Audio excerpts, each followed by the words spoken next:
और मेरा बच्चा ऐसा है ना कि चीख की आवाज दो तो वो सहम जाता था। उसने कैसे अजियत उठाई होगी वो।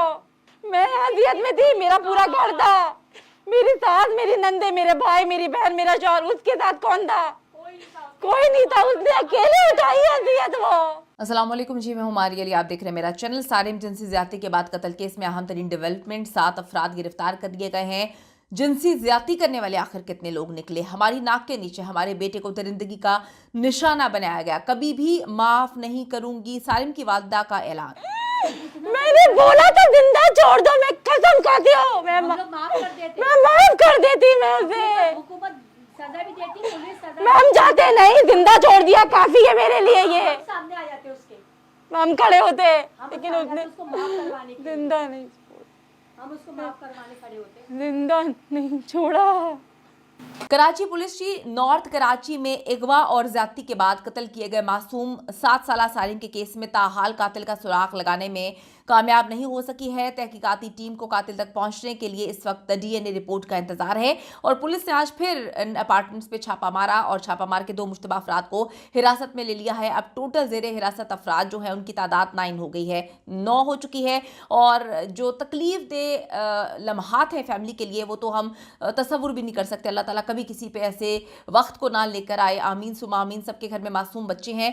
इस वक्त जो तकलीफ हो रही है फैमिली को वो ये कि उसी अपार्टमेंट में हमारा बच्चा जो है वो दरिंदगी की भेंट चढ़ रहा था और ये पुलिस जो इस वक्त अभी बड़ी ओवर स्मार्ट बनकर बहुत ज़्यादा ओवर स्मार्ट बनकर काम कर रही है, बड़ी फुर्तियों के साथ काम करती हुई नजर आ रही है। उस वक्त अगर ये काम करती, उस वक्त ये सारिम के मरने का इंतजार ना करती तो आज सारिम जिंदा होता।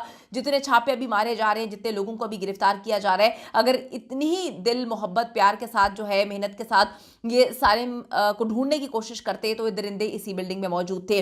पुलिस ताहाल सुराग नहीं लगा सकी कि सारिम को किस फ्लैट पर या किस जगह पे रखा गया, कहां पर उसको कत्ल किया गया। 4 रुकनी कमेटी जो है वो टीम बना दी गई है, डीएनए रिपोर्ट का इंतजार कर रही है इस वक्त। और तहकीकाती टीम ने पानी के टैंक से मजीद फिंगरप्रिंट्स जो है वो हासिल कर लिए हैं।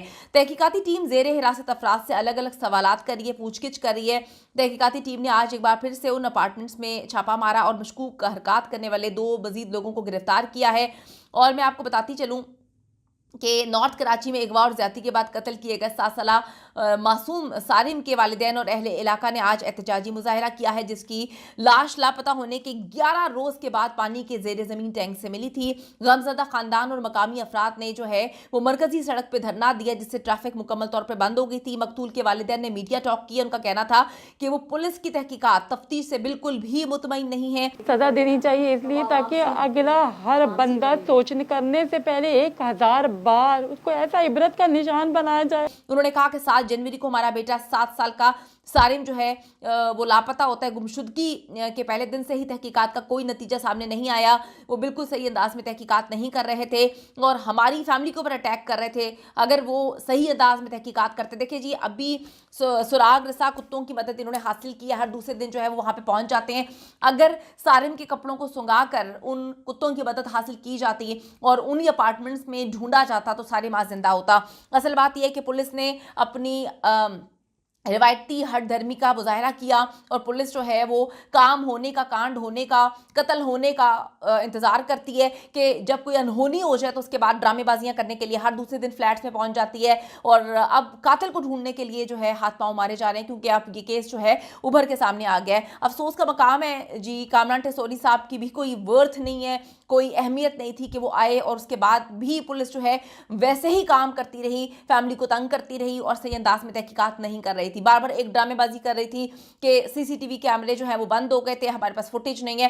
पहले लोग केसेस सॉल्व करते थे, पहले फुटेजेस नहीं होती थी। क्या पहले केस सॉल्व नहीं होते थे? अगर सीसीटीवी कैमरे नहीं है तो क्या तहकीकात रुक जाती थी? बात यह है कि आप तहकीकात करना ही नहीं चाहते। आप इन्हीं अवाम के पैसों के टैक्स से जो आपकी तनख्वाहें आपको मिलती हैं, आप उसको जो है किस तरह से उन्हीं अवाम को तकलीफ देने के लिए इस्तेमाल कर रहे हैं। और यकीन करें कि ये दर्द माँ बाप के लिए कभी ख़त्म नहीं हो सकता कि उसी बिल्डिंग के अंदर जो है सारिम बिलक रहा था, रो रहा था, तड़प रहा था और वो दरिंदे उस बेचारी के साथ बुरा सलूक कर रहे थे, इनको पता ही नहीं। और पुलिस जो है वो हाथ पे हाथ रखकर सो रही थी।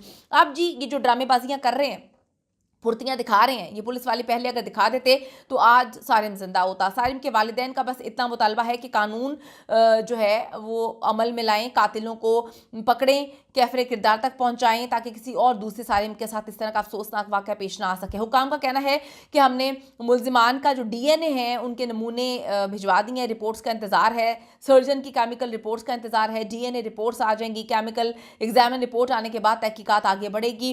पुलिस ने कहा कि केमिकल रिपोर्ट आने के बाद ही हतमी जो पोस्टमार्टम रिपोर्ट है वो पुलिस को मौसूल होगी। आपको बताती चलूँ कि 7 साला सारिम ज़्यादती और कत्ल केस की तहकीकात के लिए DIG वेस्ट ने 4 रुकनी कमेटी तश्कील दी है और इंकशाफ किया है कि जी सारिम को अगवा और कत्ल जो किया गया उन्हीं अपार्टमेंट्स में किया गया है। हिरासत पहले 5 मुल्जिमान को पुलिस ने हिरासत में लिया था, अब मजीद लोगों को हिरासत में लिया है। टोटल 9 लोग हो चुके हैं और जिसमें 2 चौकीदार हैं, मुअल्लम है, बिल्डिंग का वॉलमैन है। हिरासत में जो हैं उनमें एक इनका रिश्तेदार भी शामिल है, यानी कि सारिम के वालिद का रिश्तेदार भी है। अफसोसनाक जी मामला है। कराची में हर दूसरे दिन बच्चों के अगवा के मामला सामने आ रहे हैं। सारी दुनिया जो है वो चांद पे पहुंच गई है और यहाँ पे कराची वालों को तकलीफ और अजियत से निकालने के लिए कोई हुकूमत काम नहीं कर रही। हुकूमत सो रही है, तमाशा देख रही है बैठ के। सिंध में इस वक्त मामला इतने अजीबोगरीब हो चुके हैं कि बच्चे महफूज नहीं हैं। अगर अपने बच्चों को इन बच्चों की जगह पे रख के सोचें तो कोई भी सारिम जो है उसको इतनी बुरी तरह से कत्ल नहीं किया जा सकता। सारिम के लिए रैंसम की कभी कॉल आई ही नहीं थी। जो 2-3 फेक कॉल्स आई थी उनको ट्रेस कर लिया गया था, यानी कि सारिम को अगवा ही कत्ल करने के लिए किया गया था। सारिम को अगवा जो है वो अजियत देने के लिए किया गया था, उसके साथ जिनसी ज्यादती करने के लिए उसको जो है अगवा किया गया था। अगवाकार कोई बहुत ही करीबी थे जिनको बहुत अच्छे से पता है कि सारिम उनको पहचान लेगा। सारिम को इन्होंने किस तरह से ट्रैप किया। तो ये सारे मामलात हैं कि पुलिस अगर सही से तहकीकात करती तो आज सारिम जिंदा होता। और अब वालिदैन दर्द और तकलीफ से कर्रा रहे हैं कि हमारे बच्चे के कातिलों को कैफरे किरदार तक पहुंचाए और हमें इंसाफ फराहम दें। कमेंट सेक्शन में जाके अपनी कीमती राय जरूर दीजिए। मैंने बोला था जिंदा छोड़ दो, मैं कसम खाती हूँ मैं हम लोग माफ कर देते, मैं माफ कर देती मैं उसे। हुकूमत सजा भी देती, पुलिस सजा मैं हम जाते नहीं, जिंदा छोड़ दिया काफी है मेरे लिए। ये हम सामने आ जाते उसके, हम खड़े होते हम लेकिन सामने उसने उसको माफ करवाने के लिए, जिंदा नहीं, हम उसको माफ करवाने खड़े होते। जिंदा नहीं छोड़ा। और मेरा बच्चा ऐसा है ना कि चीख की आवाज दो तो वो सहम जाता था। उसने कैसे अजियत उठाई होगी वो। मैं अजियत में थी, मेरा पूरा घर था, मेरी सास, मेरी नंदे, मेरे भाई, मेरी बहन, मेरा शौहर। उसके साथ कौन था? कोई नहीं था। उसने अकेले उठाई अजियत वो। सजा देनी चाहिए इसलिए ताकि अगला हर बंदा सोचने करने से पहले 1000 बार उसको ऐसा इबरत का निशान बनाया जाए। मैंने बोला था जिंदा छोड़ दो, मैं कसम खाती हूँ मैं हम लोग माफ कर देते, मैं माफ कर देती मैं उसे। हुकूमत सजा भी देती, पुलिस सजा मैं हम जाते नहीं, जिंदा छोड़ दिया काफी है मेरे लिए। ये हम सामने आ जाते उसके, हम खड़े होते हम लेकिन सामने उसने उसको माफ करवाने के लिए, जिंदा नहीं, हम उसको माफ करवाने खड़े होते। जिंदा नहीं छोड़ा।